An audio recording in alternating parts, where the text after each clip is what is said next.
Everybody, it's Mike and Beth Shehan, and we just want to say thank you to Bethany Baptist Church and Pastor Chris for inviting us to do this. Bethany is very special to me. It's my home church. I grew up there. My dad, church was his whole life, and we love you guys, and we thank you for inviting us to do this with you. When it comes to devotionals, we were doing a devotional with our kids the other night, and with everything that's going on in the world, I thought, and I don't even know why, God works in mysterious ways, but the story of Daniel in the lion's den popped up. And it really, to me, resonated a lot with Daniel's courage that he showed. He was in uncertain times. We're in uncertain times, but we have that faith, and we have the strength, and we have the anchor that only God can provide. So we all know what happened.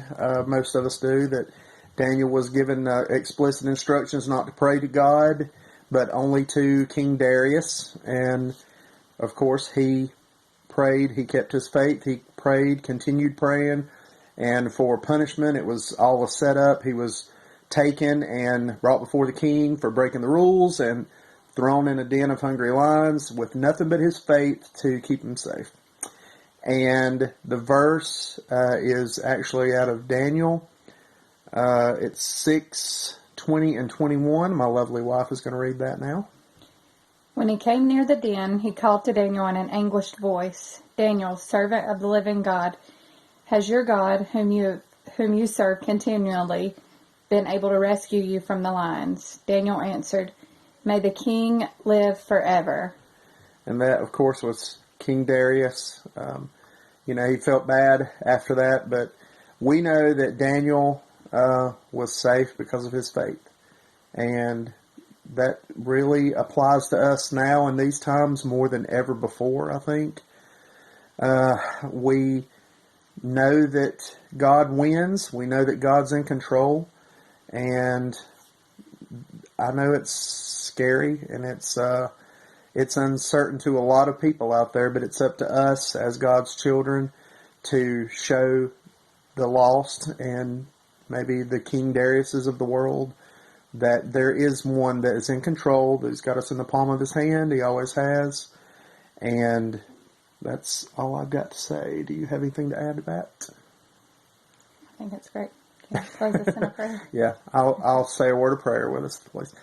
God, thank you for your protection, your guidance to whoever's listening to these words right now, whether they know you, God, or maybe if they don't.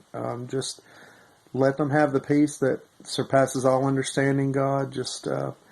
I just want to thank you for your hedge of protection, for your loving grace and mercy. There's a lot of uncertainty in the world, God, but you know every outcome 5,000 times before it happens, God, and we thank you and praise you for that. And we just want to be with those who need it financially, God. Be with those who need the peace of mind. Whatever their situation is, God, you know it. And just be with them. Show infinite mercy to them, God. And let some light come out of this darkness in the form that maybe people that don't know you, Lord, will turn to you for their answers and for their certainty from now on. In your heavenly name, God, I pray. Amen. Thank you, guys. God bless.